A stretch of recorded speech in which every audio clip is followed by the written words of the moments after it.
હમ હમ બરાબર.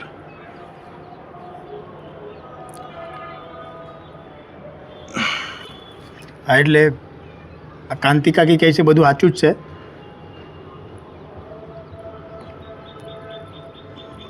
એક મિનિટ હું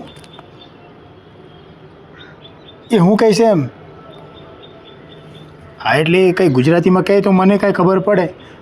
બાકી આમ તો હું એમ કહું કે એ જે કહે છે બધું સાચું જ કહે છે. ના ના એટલે એમ તો આ પવનભાઈએ જે કીધું છે બધું સાચું જ છે. પણ પવનભાઈએ જે કીધું ને એ મને થોડું આમ માથેથી અડકીને જાય છે. હા એટલે આ વરસાદમાં છત્રીમાંથી જેમ પાણીનું એક ટીપું અંદર ન આવે ને એમ એમની એક વાત મને ન સમજાણી. પણ એમણે જે ગંભીર મોઢું રાખીને વાત કરી એટલે એ વાત થોડી સમજવા જેવી છે કે સાચું કીધું હશે એમણે.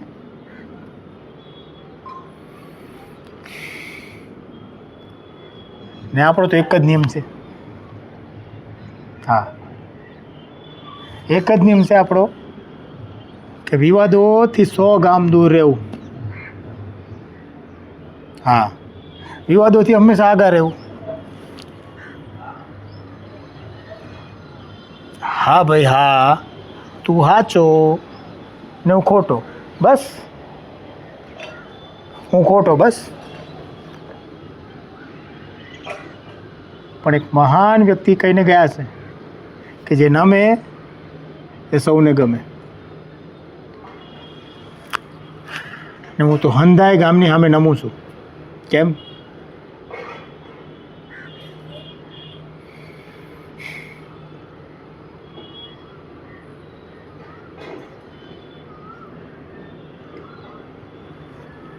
કંઈ વાંધો નહીં બોલવા દો. હું ડાળ વગર ના લોટા જેવો.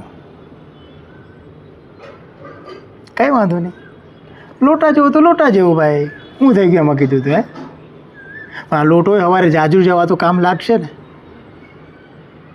લાગશે કે નહીં? કોઈ ફેંકી તો નહીં દે ને?